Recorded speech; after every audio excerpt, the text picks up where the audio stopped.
uno habla de progresismo, no puede identificarse uno en un partido político como tal.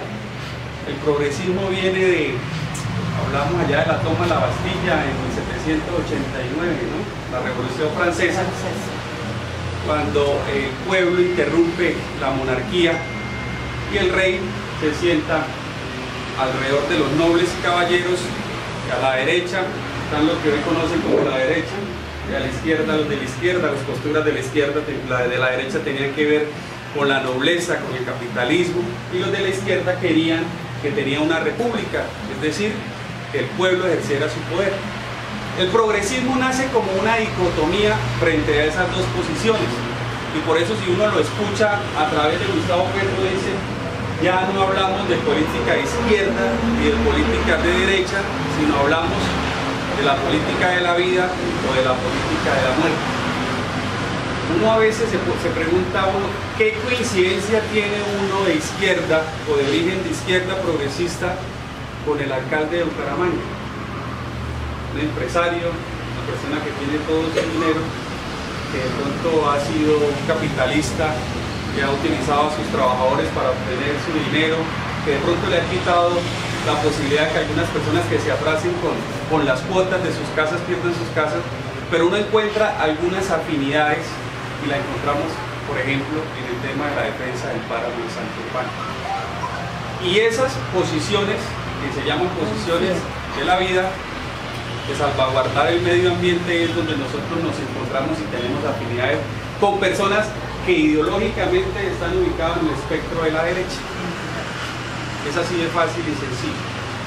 Entonces empieza uno a hablar de progresismo y qué es ser progresista, y empieza uno a hablar, a decir de que lo importante es la libertad individual, de no depender del tema económico, sino tener una libertad, y se asimila un poco más a un pensamiento liberal, a un pensamiento de libre pensamiento, y eso es lo que uno llama ser progresista. Yo creo que Gustavo Petro, en el transcurso de su vida, y ahí volvemos otra vez a los orígenes, como Gustavo Petro, siendo personero de Zipaquirá, siendo estudiante del colegio Gabriel García Márquez de Zipaquirá, fue personero, hizo un periódico y empezó a vislumbrar de que el cambio político en Colombia era viable. Llega un momento clave y es las elecciones del año 1970. Acá las personas que son de mayor edad me pueden ayudar con esa fecha, cuando irrumpe el fraude electoral que en la vida siempre ha existido. El sistema político colombiano y sobre todo el sistema electoral colombiano siempre se caracteriza porque hay fraude, ya bien sea fraude dentro de los tarjetones de la registraduría, fraude dentro de los sistemas de información que no son de la registraduría sino que son tercerizados, o fraudes de empleados de la registraduría que venden cualquier cantidad de votos para cuadrar elecciones de las personas que a través del dinero quieren llegar al poder. Exactamente. Entonces, en ese orden de ideas, en 1970, con el triunfo, con la derrota del general Rojas Pinilla, se crea un movimiento. Mucho antes. ¿Señor? Mucho antes. ¿De qué? O sea, el 70 fue antes, no fue antes, 1900. No, fue el 70. 70, No, sí. el fraude Lo que pasa es que fue en Rojas el Pinilla, 70. el fraude fue en 1970. ¿Sí? Entonces, ya. Cuando Petro fue personero, ya. Entonces, cuando hay ese fraude, hay una indignación popular. Y esa indignación popular surge de personas, la mayoría de ellas profesionales, la mayoría de ellas pensantes, y que deciden de que la democracia, entre comillas, que vivía Colombia no era una democracia real, porque cuando el principal elemento de la democracia, que es el voto y de elegir a sus gobernantes, se ve coartado por un fraude, se ve coartado por una decisión de la clase política, pues pensaron en su momento que esa no era la opción legal de llegar al poder y decidieron formar el grupo Movimiento 19 de Abril, conocido como M19. Es ahí, ¿El M por qué? movimiento. M19. Movimiento 19 de abril, entonces M19, con un carácter simbólico que llegó a todas las sociedades. Ustedes recuerdan cuando salieron los orígenes del M19 en los principales diarios del país. El Espectador del tiempo decía: vamos a eliminar los purgantes, insecticida, los gusanos, con una campaña de expectativa mejor que cualquiera que hace lo que llaman ahora el marketing político. Y es que los gusanos viene la Revolución Cubana, Exactamente. cuando Fidel Castro trató a sus opositores de gusanos. Entonces el M19 tomó esa palabra para eliminar gusanos, eliminarlos corruptos. Pero ninguna persona en esa época y en ese momento identificaba que esos mensajes que salían en los medios de comunicación, escritos principalmente, correspondían a la creación de un nuevo movimiento que es insurgente, que se levantó en armas contra el Estado, denominado Movimiento 19 de Abril.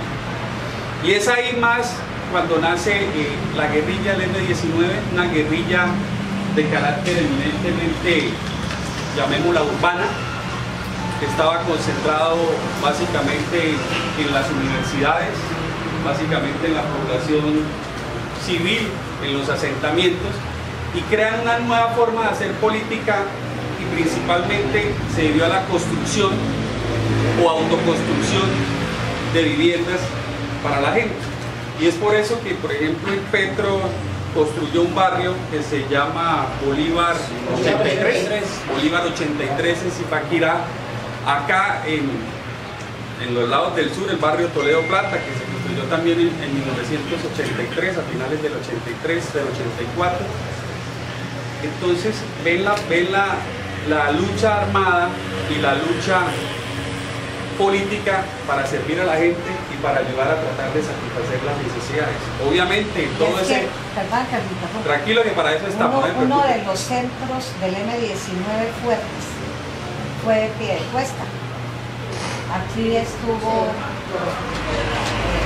Luis Mantilla, que fue caso uno de los más torturados que hubo.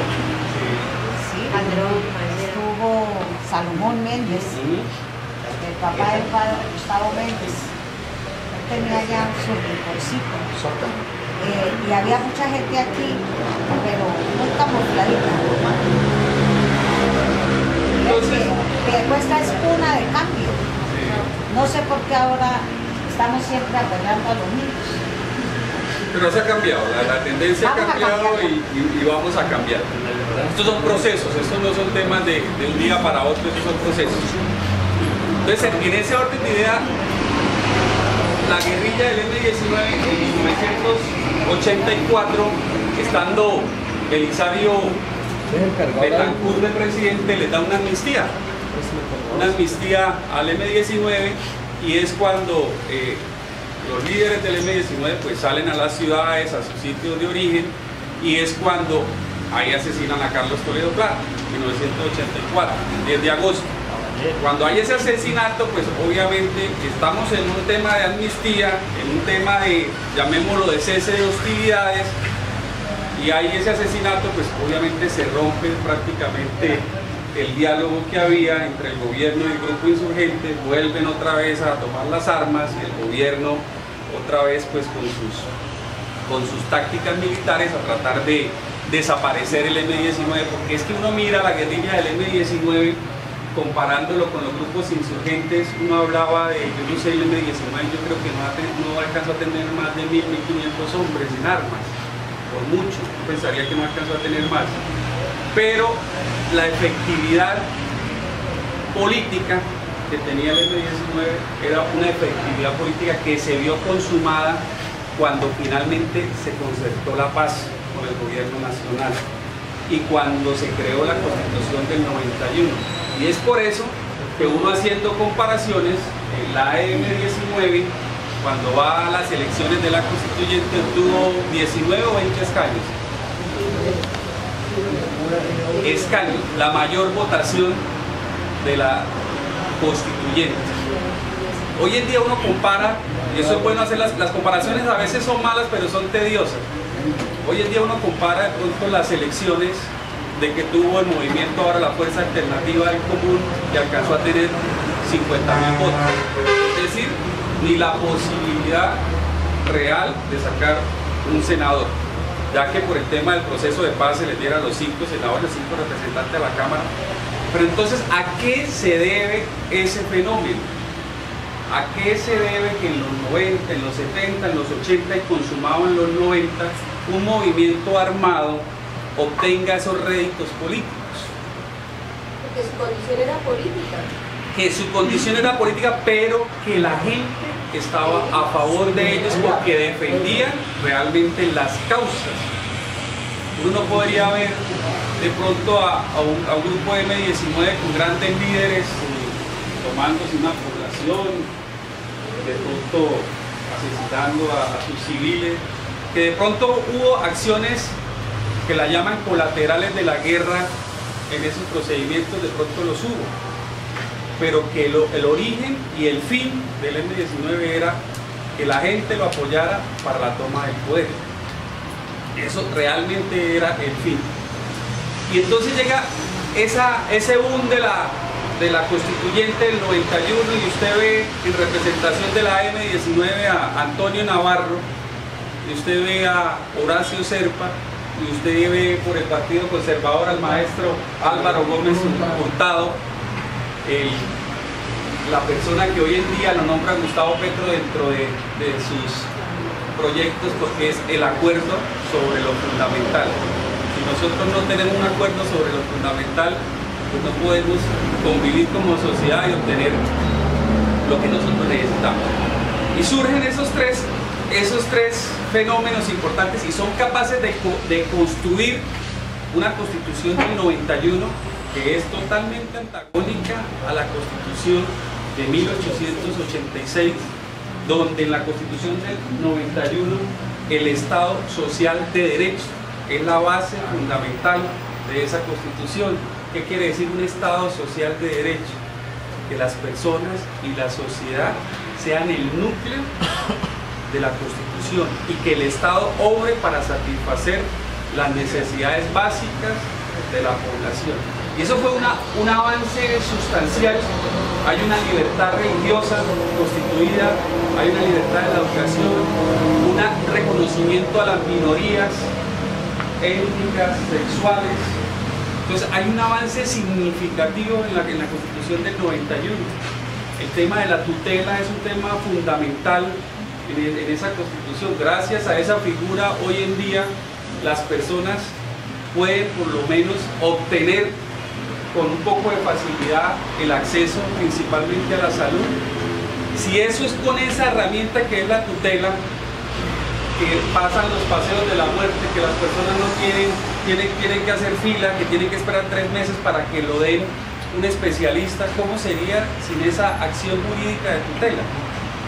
Entonces hubo unos logros significativos que construyeron 3 grupos políticos de Colombia: el Partido Liberal, Partido Conservador y la AM-19. Lo que decía acá el compañero Francisco Navas es lo que ha sucedido y la historia nos ha recordado a nosotros del desarrollo de esos procesos de unidad, del desarrollo de esos procesos políticos. ¿Qué pasó con el AM-19 después de esa constituyente? Se empezó a desbarajar intereses personales, personas que cambiaron de sentido, de ser una posición, llamémosla social de izquierda, irse al otro bando, ejemplo, Bustamante, Rosenberg Pavón, Carlos Alonso Lucio, personas que no estaban suficientemente preparadas para asumir ese reto que los colombianos esperaban en ellos, porque los colombianos no solamente esperaban que se hiciera la Constitución, sino que ellos fueron alternativa de gobierno. Y el M-19 empezó, se desfiguró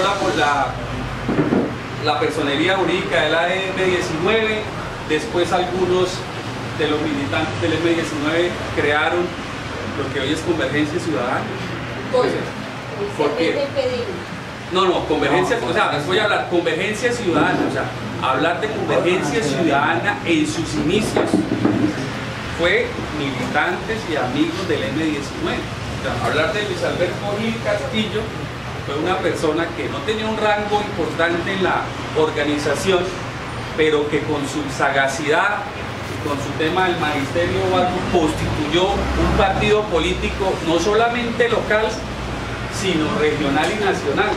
Ya la discusión después tiene que ser a costa de qué hizo la construcción de ese partido político, ¿cierto? Miembros del M-19 también construyeron lo que hoy es el Partido Verde. Eso es claro, el Partido Verde nace de lo que es Opción Centro y después con Carlos Ramón González y después lo que se conoce hoy como la Alianza Verde. Eso tiene los frutos en el M-19. Y llegamos como a la historia o al enfoque donde iba el M-19 fue la constitución del PDI. En su momento era Polo Democrático Independiente, que eran las personas constituidas por Navarro, por Petro, por el mismo Lucho Garzón. No, estamos hablando de PDI. Después se ve la necesidad de esa unificación con los otros sectores de izquierda, que es lo que llamamos alternativa democrática, Frente Social y Político, que estaba Moir, Partido Comunista. ¿Cuál era el otro? La ANAPO llega por otro lado, ¿sí? Moir, Partido Comunista, y se me escapa, y bueno, el Frente Social y Político, y se fusionan en un gran congreso donde se cambia el nombre de PDI por PDA. De Polo Democrático Independiente pasa a Polo Democrático Alternativo, y esa unidad vuelve y le da como una esperanza a Colombia de que el principal lastre que tiene la izquierda de Colombia no es la subversión ni la guerrilla, eso olvidémoslo. El principal lastre que tiene la izquierda en Colombia es la desunión y las peleas internas que hay al interior de todos los movimientos de izquierda. Eso es lo principal. Eso es lo mismo que decir que el principal problema en Colombia no es la guerrilla, sino es la corrupción. En la izquierda nosotros tenemos que hacer esa crítica constructiva de que por problemas internos de las personas que dirigen o las personas que conforman esos grupos hay una implosión, no explosión sino una implosión, porque de adentro se revientan los procesos. Claro, entonces vamos a ese PDA y lanzamos a Carlos Gaviria enfrentándose con ni más ni menos que con Álvaro Uribe Vélez, y obtiene la mayor alta votación en Colombia, que fueron 2.600.000 votos. Entonces estamos hablando de la mayor votación de la izquierda que había tenido en Colombia, 2.600.000 votos. Y genera una esperanza y genera, con su sentido bonachón y intelectual de Carlos Gaviria, conducir el Polo Democrático Alternativo, pero el Polo Democrático Alternativo comete dos errores principales, y es el primero, cuando no sale a marchar o no sale a pronunciarse contra la FARC. Yo creo que eso fue un error histórico, ¿sí? El segundo error histórico, cuando no marchó, no planteó el discurso de que no más de la violencia de la FARC, la marcha esa multitudinaria que había. Y el segundo error histórico es convivir y proteger al máximo la corrupción de los Morenos Rojas al interior del partido, y que fue denunciada por Gustavo Petro, por Carlos Vicente de Rú, en el mismo Congreso de la República. Yo creo que esos dos errores históricos le costaron al Polo Democrático Alternativo su continuidad como un proyecto político. Claro, ¿sí? Entonces, ¿por qué rompe la credibilidad? Primero, porque usted no puede hablar de lucha contra la corrupción si no ataca la corrupción al interior de su movimiento. Y uno no está exento de que en la familia de uno o en el círculo de amigos haya alguna persona con un problema de corrupción. Doctor, disculpe, me gustaría que repitiera lo que acaba de decir. Usted no puede hablar de corrupción si no ataca. ¿Cómo digo? Usted no puede tener la bandera de la lucha contra la corrupción si al interior de su familia, de su núcleo de amigos o de su círculo no ataca la corrupción, la corrupción. O sea, usted no puede callar y omitir los problemas internos de corrupción por decir los problemas externos, y eso le pasó al Polo Democrático Alternativo. Y por esa decisión, Gustavo Petro en el 2011 sale y hace un estudio detallado de la contratación en Bogotá en la alcaldía de Samuel Moreno, y hace las respectivas denuncias, y el Polo se quedó prácticamente inerme, no actuó ante esas acusaciones, trató de que pasara el tiempo y no tuvo opción política. Y esas situaciones políticas de no tener una claridad o tener posiciones lo cobra la gente. ¿A qué me refiero? Hoy en día, esa posición ambigua que tuvo el Polo con los Morenos Rojas es la misma que tuvo Sergio Fajardo y Leonidas Gómez en Santa Fe. No fijar posiciones políticas es un error. Actuar como Poncio Pilatos, lavarse las manos, dejar que todo pase, es un error político. Y eso le pasó al Polo Democrático Alternativo. ¿Y qué pasa? Sale Gustavo Petro, que viene del mismo Polo Democrático Alternativo, y gana la alcaldía de Bogotá.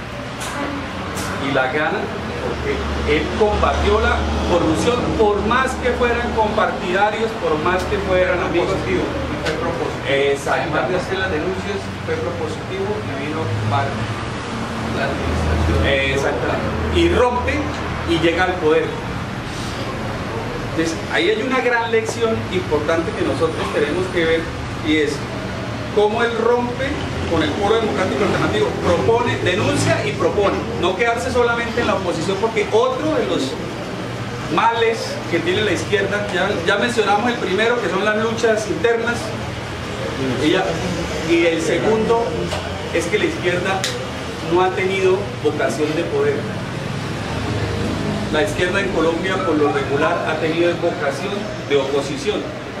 Y ha cometido otro error. Bueno, yo lo voy a nombrar y después lo vamos el dar los avales a quien no corresponde.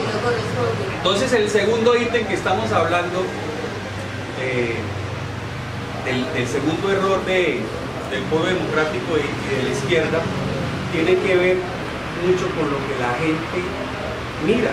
La gente no es boba. Usted puede decir ignorante, puede decir una persona que no tiene formación ni política, pero las personas, el electorado sabe realmente cómo actúan los partidos políticos al interior y al exterior, cuáles son sus posturas políticas, qué es lo que defiende. La coherencia en la política es lo más importante. Y Gustavo Petro hizo esa coherencia en la política, trasciende, es alcalde de Bogotá. Es alcalde de Bogotá con 8 concejales, 8 personas que por lo menos la mitad no las conocía nadie. ¿Por qué es concejal? Había un edil, creo que de la localidad de Chapinero, ella ahora está en el verde, se llama Diana Alejandra, que era una edil, tenía por ahí 2.000, 3.000 votos, 2.000 votos. Hizo la campaña al lado de Petro, regalando tintos a las personas en las estaciones y todo, y fue una de las más altas votaciones de los 8 concejales que tuvo la Colombia Humana en ese momento. Personas desconocidas. Usted me pregunta ahorita a mí cuáles eran los 8 concejales. Es más, la persona que me quiere con los 8 concejales, le doy hasta un premio, lo invito a comer, porque uno no se acuerda, porque es que salieron 3 o 4 personas así relativamente conocidas, las otras 4 personas a usted le tocaba decir, oiga, ¿de dónde viene? No, que ese tenía una fundación ambientalista que trabajaba con su mamá, que la otra persona era la vendedora de tintos de la edil de Chapinero, que la otra persona manejaba con el tema animalista. Y ahí es donde está la tercera virtud del movimiento progresista, que ya no es esas estructuras piramidales donde hay un coordinador, donde hay un director, donde hay una organización vertical, sino hablamos de nodos o de nuevas ciudadanías. ¿Por qué gana Petro la alcaldía de Bogotá? En primer lugar, denunció la corrupción, propone la lucha contra la corrupción, pero toma unas causas comunes que no son de un partido, y es lo que uno llama nuevas ciudadanías. Y por eso los ambientalistas se une con Gustavo Petro y por eso los animalistas se unen con Gustavo Petro, por eso las minorías sexuales se unen con Gustavo Petro, porque la bandera de Gustavo Petro, además de la lucha de la anticorrupción, es generar esos espacios para que esas minorías y esas nuevas ciudadanías tengan representatividad. Y empieza a dar las políticas públicas en ese sentido en la alcaldía de Bogotá. Entonces uno empieza a analizar algunas de las políticas públicas. Defensa de la reserva Vanderham. ¿Qué política pública esa es? Ambientalista. Primero el tema ambiental, el aire, los árboles por encima de cualquier obra de construcción.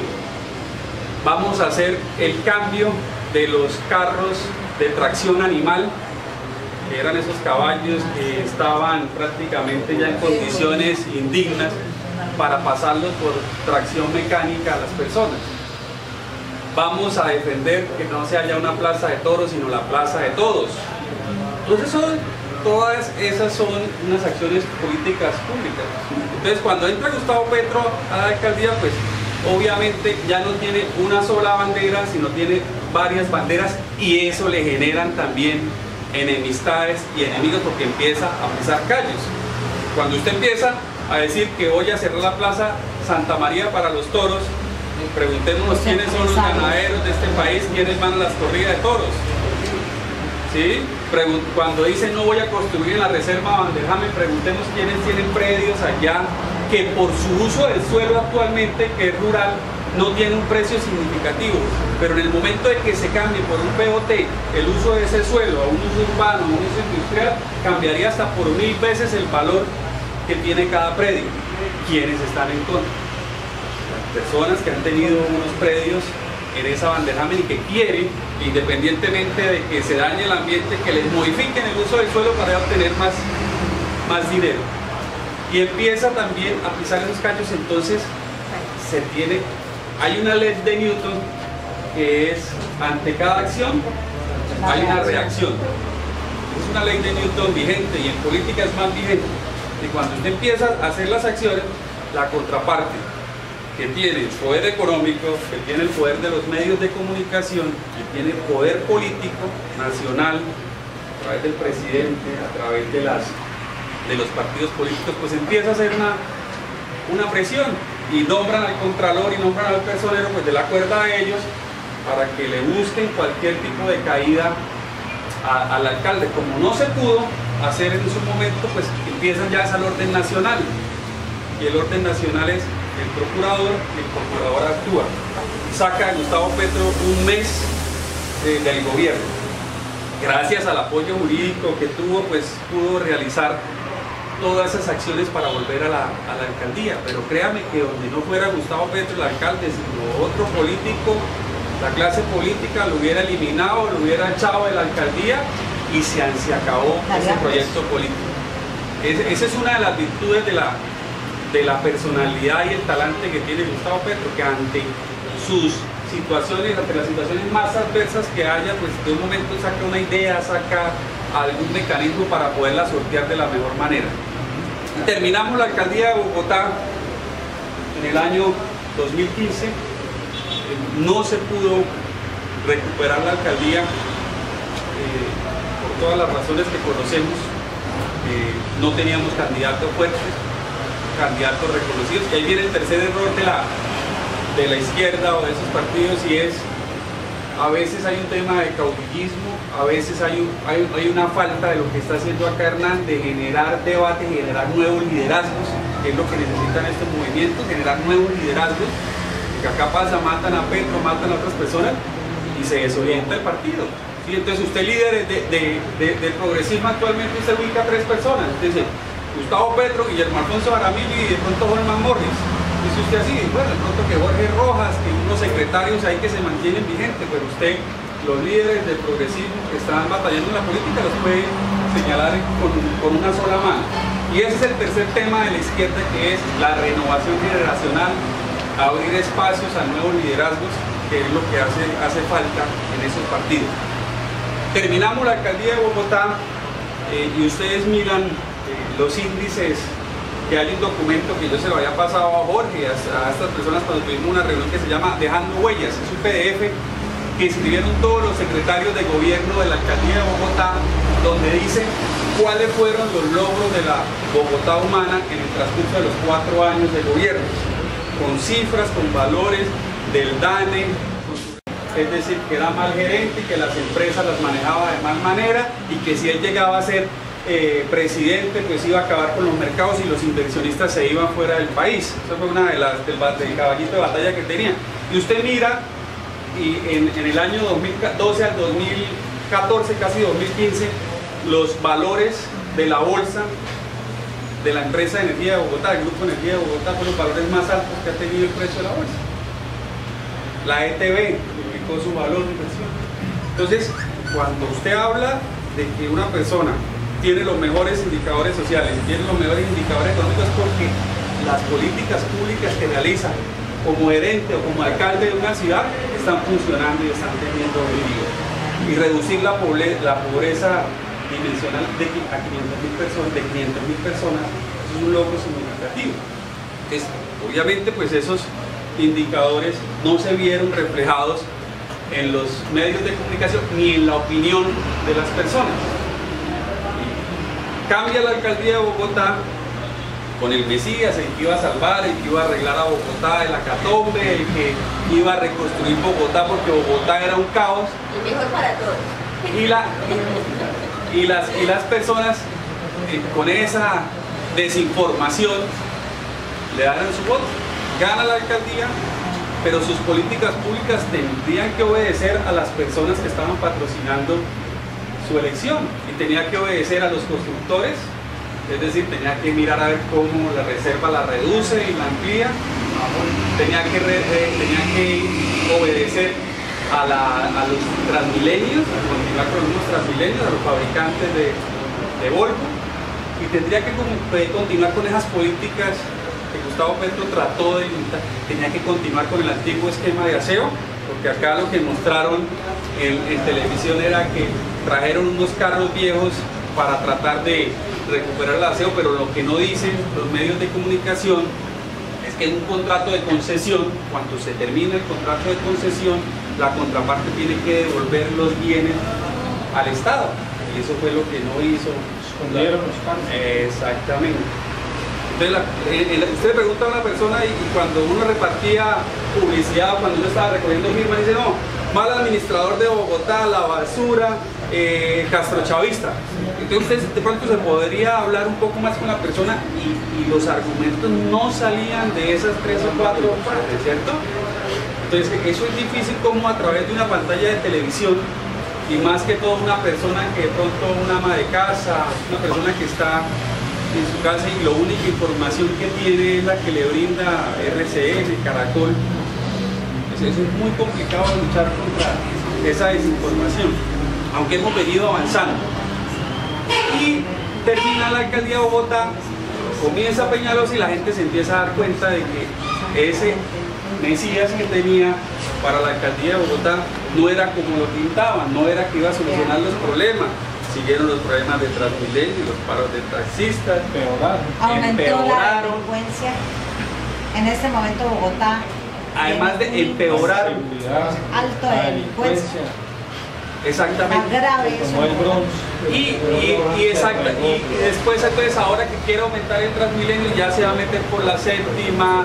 Entonces empezó la gente de estratos bajos a sentir de que el acunar que tenía antes, donde sus hijos los podrían llevar en la noche o en el día para poder trabajar y que alguien profesionalmente los cuidara, ya los empezó a cerrar, los empezó a privatizar. Entonces esa ayuda que indirectamente recibía una persona, ¿qué le ahorraba a una persona un acunar? Le ahorraba tener a una persona en la casa, pagarle 30.000, 40.000 pesos para que le cuidara a sus hijos, porque eso lo hacía a través del exactamente, y a través del distrito, o las personas que ejercían las personas que ejercían una profesión nocturna sin llamar prostitución, sino celadores o algo por el estilo, que habían unos acunares nocturnas donde ellos podrían dejar a sus hijos, llegar en la madrugada o algo y recogerlos. Pues eso empezó a extrañar al buen alcalde, entonces a extrañar al mal alcalde, según ellos, ¿cierto? Entonces, si usted mira y observa, Vea, el tiempo es lo que le da razón a las personas. Hoy en día en Bogotá, si usted hubiera sido un mal alcalde, como la prensa lo mostró y como quedó en el imaginario de algunas personas, ¿usted cree que hubiera sacado cuánto? ¿1.800.000 votos, si no estoy mal? En la segunda 1.800.000 votos. ¿Ya? Entonces, es ahí donde nosotros tenemos que mirar de la coherencia y avanzar. Terminamos una campaña presidencial. Que sacó el doble de votación en Bogotá de lo que puso para cuando fue alcalde. Para cuando fue alcalde obtuvo 700, creo que 770.000, menos de 800, un poco más del doble. Claro, un poco más del doble. Entonces uno empieza a decir, el objetivo principal que teníamos, no sé si la mayoría que estamos, si todos los que estamos acá o la mayoría que estamos acá, era que Gustavo Petro fuera el candidato, el presidente de Colombia. Y empiezo ya a venirme ya la última etapa, y es 11 de marzo, consulta, 2.800.000 votos, si no estoy mal, la consulta de Petro. Nos vamos para el 27 de mayo, 4.800.000, y nos vamos ahorita para el 17 de junio, 10 millones, 8 millones. Entonces, uno tiene que analizar bien esas votaciones, porque no puede uno actuar como la cerveza, como la espuma de la cerveza. Usted echa la cerveza y lo único que ve es la espuma, pero no ve realmente el líquido. Si uno analiza esas tres votaciones, uno dice, oiga, en la consulta votaron prácticamente lo que se llama el núcleo. A concadenarse esos 4.800.000 y el otro candidato tenía 7.500.000, entonces teníamos que buscar alrededor de 3 millones de votos para igualarlo, pero sabíamos que Cambio Radical y el partido de la U, la mayoría se iba con ellos, entonces la idea era sacar el doble de votos que nosotros teníamos. Es decir, que cada persona se comprometiera a llevar una persona o que no hubiera votado en las elecciones pasadas, o que hubiera votado por otro candidato, que hubiera votado por el blanco. Y el día del 8 de junio que venía Petro acá, el día anterior había tenido las conversaciones con Mocus y con la alcalde López. Justo ese día sale allá de los mandamientos, sale el espaldarazo de Mocus, el espaldarazo del verde 6% y el hombre se catapulta esa semana, ¿cierto? Y llegamos a las elecciones, 8 millones de votos. Y esos 8 millones de votos hay que analizarlos bien, y les digo yo, es con cabeza fría.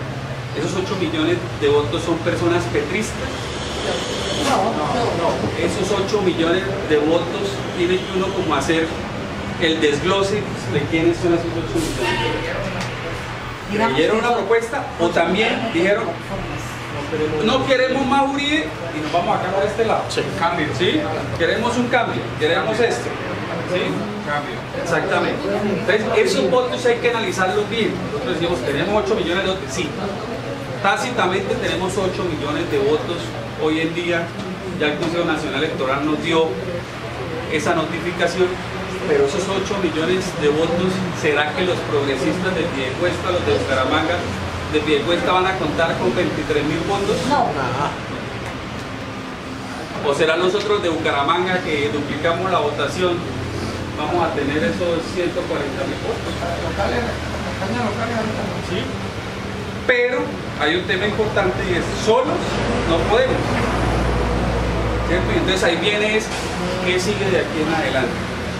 De aquí en adelante se está configurando dos fuerzas reales, y es partidos tradicionales, y eso ya se mezcló: Centro Democrático, Uribismo, liberal, conservador, la U, y los temas alternativos.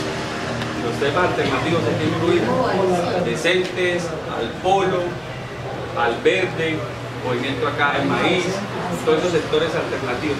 Si nosotros queremos tener la posibilidad de alcaldías en el 2019, tenemos que mirar las formas de seguir estructurados en torno a esa coalición. El llamado es: tratemos de esa coalición que se conformó en los diferentes municipios se mantenga compacta, se mantenga con la mayor cantidad de dirigentes y de apoyos que se obtuvo en la campaña de la segunda vuelta de Gustavo Petro. Si nosotros logramos ese objetivo, tenga la seguridad de que nosotros vamos a tener unos excelentes resultados y ya en el 2022 vamos a actuar diferente. No va a ser de lo que haga Petro para abajo, sino concejales en municipios, de pronto algunos alcaldes en municipios, diputados, de pronto un gobernador por coalición puedan ayudar a empujar la candidatura presidencial. Porque ahí hago un llamado y es, nosotros comenzamos la campaña de Petro 11 de marzo, recolección de firmas y consulta. Teníamos presencia en 20 municipios del departamento. 27 de mayo, primera vuelta, teníamos presencia en 45 municipios. 17 de junio en 70 municipios de los 87. ¿Cierto? Porque exactamente se vinculó gente llegó, gente líder, gente estudiante que puso su voz, que dijo yo acá en La Guada, yo acá en Puerto Parra, quiero llevar la campaña del Estado Petro, y que no teníamos a nadie. Uno decía en el comité, oiga, una persona en estos municipios, todo el mundo callado y que nacían espontáneamente. Eso es lo que va a pasar ahorita en las elecciones locales. Municipios difíciles, claro, como esa zona. Claro, Puerto Parra, eso es muy difícil allá caliente. Sí. Y Santa Elena de Lopone, sobre todo en la parte de abajo, el Bajo Simacota, todos esos sectores son muy difíciles de hacer política. Tengo una pregunta. Por ejemplo, con esos 8 millones, ¿no se puede hablar de la conformación del político Colombia Humana? ¿De un partido político como Colombia Humana? Que no tengamos que depender, por ejemplo, en las próximas comisiones. Ya hablamos del tema jurídico un poco de eso. 8 millones de votos son 8 millones de personas que creyeron la propuesta de Gustavo Petro. Eso es lo que tenemos ahorita, que lo creyeron porque son petristas, porque les gustó la propuesta o porque les gustó, el otro les parecía más desfavorable que el de nosotros. Esa es la realidad. Fue la opción. Porque uno en primera vuelta vota por la mejor opción. Eso es. Ya en segunda vuelta vota por el que el menos peor. Dice el menos peor, el que para uno, ¿no? Exacto. Algunos dicen así. ¿Sí? Entonces, el llamado es ese. Entonces, oye, hay gente que decía lo que yo le quiero ser candidato, pues oye, ¿no? Las aspiraciones son interesantes, ¿cierto? Pero las aspiraciones hay que trabajarlas en conjunto con esos sectores para no volver otra vez a retroceder y a sufrir una derrota, ¿cierto? Entonces acá en Piedecuesta, que son que 19 concejales, 17, bueno 17, en Bucaramanga 19. Oiga, empecemos a hablar con el maíz, con el verde, con el polo, cómo vamos a jugar ahí. Yo creo que un buen tema fue Alternativa Santanderiana, y fue el primer inicio de coalición. A nosotros no nos aceptaron Alternativa Santanderiana a los petristas. Exactamente. Pero es que debo dejar una constancia ante lo que acaba de hablar el compañero Toledo. Yo fui el único que dejé esa noche una constancia diciendo que no podríamos pensar en unidad si no estaban los compañeros progresistas, si no estaba Congreso de los Pueblos, si no estaba Cumbre Étnica, Agraria, Cultural y otras expresiones políticas. Era un engaño. Eso correcto. Debo dejar constancia aquí. El resto no quería. Y comenzaron a verme a mí muy mal en esa unidad por mi posición fijada. Pero se desea llevar a Jorge a usted. Sí, pero allá llegó ahí porque yo lo invité, le dije, venga ahora Tata. Pero la cosa ahí no funcionaba. Lo del tema de Alternativas Santanderiana nació de energías, del verde, en persona, de la ASI, o sea, reunimos 10 personas de los sectores independientes de Santander a tratar de salir lo de Fabián. Entonces, para terminar así, ya que nos está cogiendo acá la noche, es, si no se replica ese mismo modelo que tuvimos en la segunda vuelta en el tema local, los resultados no van a ser exitosos. Si nosotros logramos poner de acuerdo a estos sectores políticos en la conformación de listas al Consejo, de listas a la Asamblea, de candidatos a la alcaldía por coalición, de candidatos a la gobernación por coalición, tenemos la oportunidad histórica de empezar a construir el poder local. ¿Qué viene ahorita? Ahorita lo que viene es, hay otra herramienta que va el 26 de agosto para seguir la actividad política, ¿sí? Seguir todo ese tema, y es lo de la consulta de anticorrupción. Hay que mirar ese tema bien porque eso es un plebiscito y usted tiene la opción de escribir un comité promotor municipal, departamental y nacional, o a favor, o en contra, o en abstención. ¿Sí? Para eso solamente quedan 2 meses, no es más, porque eso las votaciones son el 26 de agosto.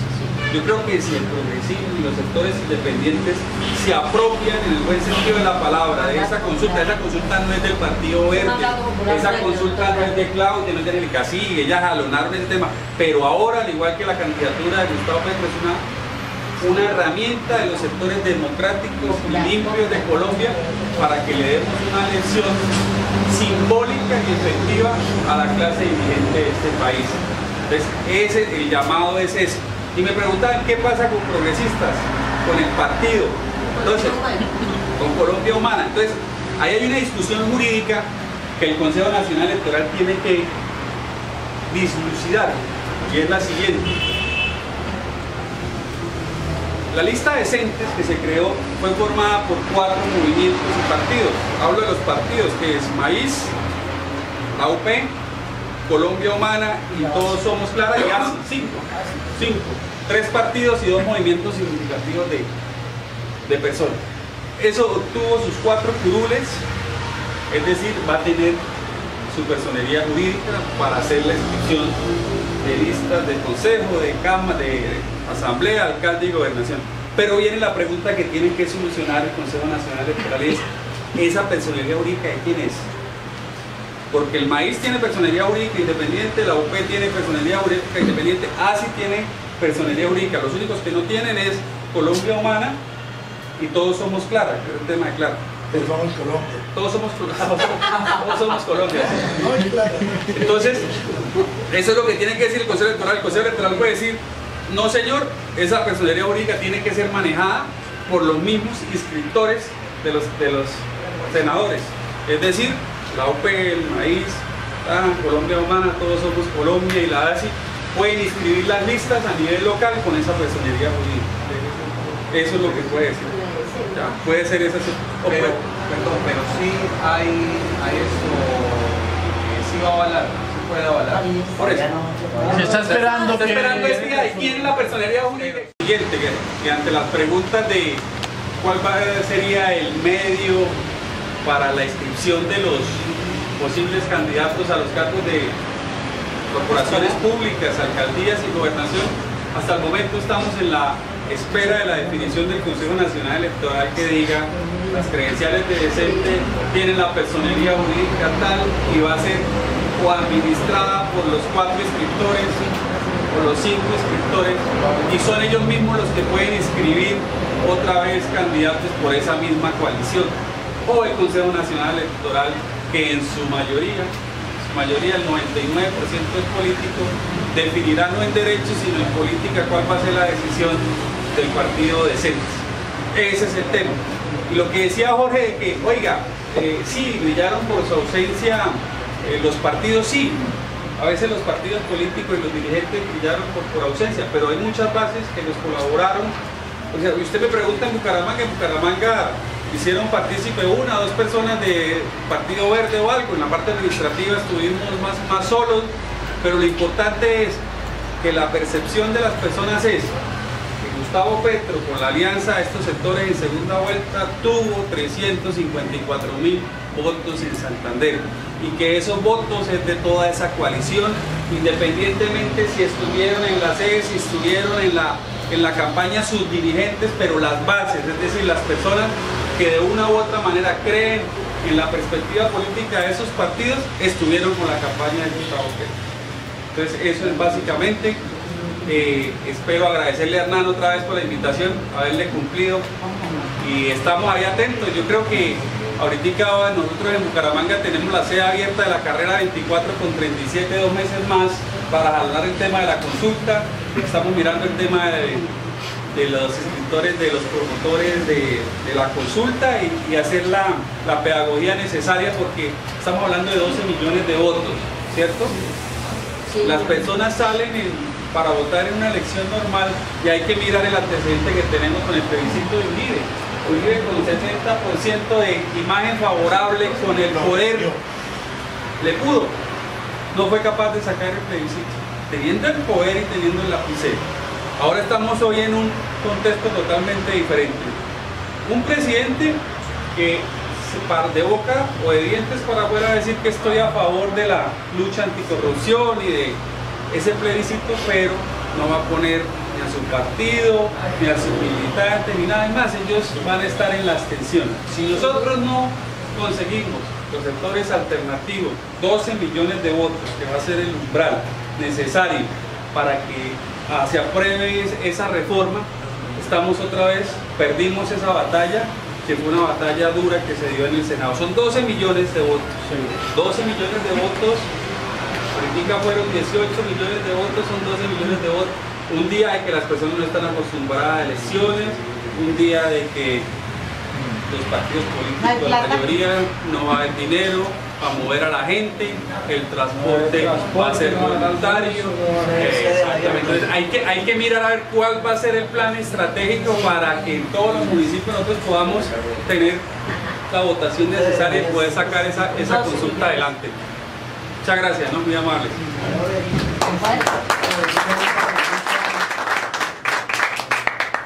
A partir del 20 de julio, y a él se la van a dar por Colombia Humana, Maíz y Fuerza Ciudadana, que fueron los tres escritores de Fuerza Ciudadana, que es la de Santa Marta, de Caicedo, ¿sí? Entonces ahí viene la otra discusión que yo tengo.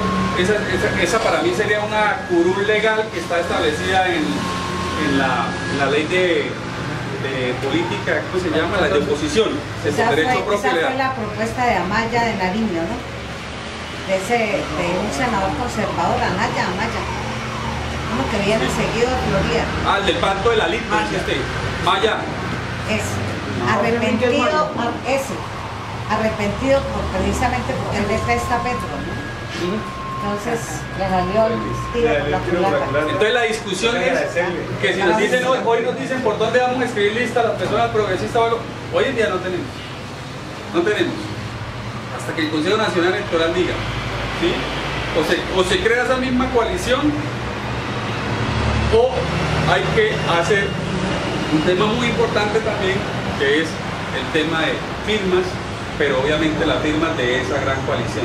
Esas son las alternativas que hay ahorita, sin definir todavía la personería jurídica. Acá lo que define es la personería jurídica, y que no nos pase, como le decía acá el compañero Pacho, de que vayamos a dar avales y que los avales pueden quedar en sitios equivocados. Lo importante es que esos sitios equivocados no salgan electos, porque después no obedecen a nadie, ni nada de eso, ¿sí? Y también mirar el tema de la atomización de la elección, es decir, se va a lanzar Carlos Leni, se va a lanzar Carlos, se va a lanzar acá los cuatro que somos del mismo combo, del mismo amigo, vamos a lanzar los cuatro para colocarle los votos a otras personas que van identificadas y a llevarse la credencial. Esos son temas de hacer sumas y restas, porque acá desafortunadamente, para mal o para bien, lo que vale es una credencial. Eso olvidémonos, que acá el compañero Pacho echa su discurso, que acá el compañero Jorge es organizador de Piedecuesta, que el compañero trabaja. Pero yo no hice nada, pero vea mi credencial. Entonces con mi credencial entro a la alcaldía, hablo con el consejo, ayudo a las personas, tengo visibilidad. O sea, lo importante son las credenciales. Exactamente. Algo referente a eso tengo es mi pregunta. Yo sé que es de aquí, de parte de todos los que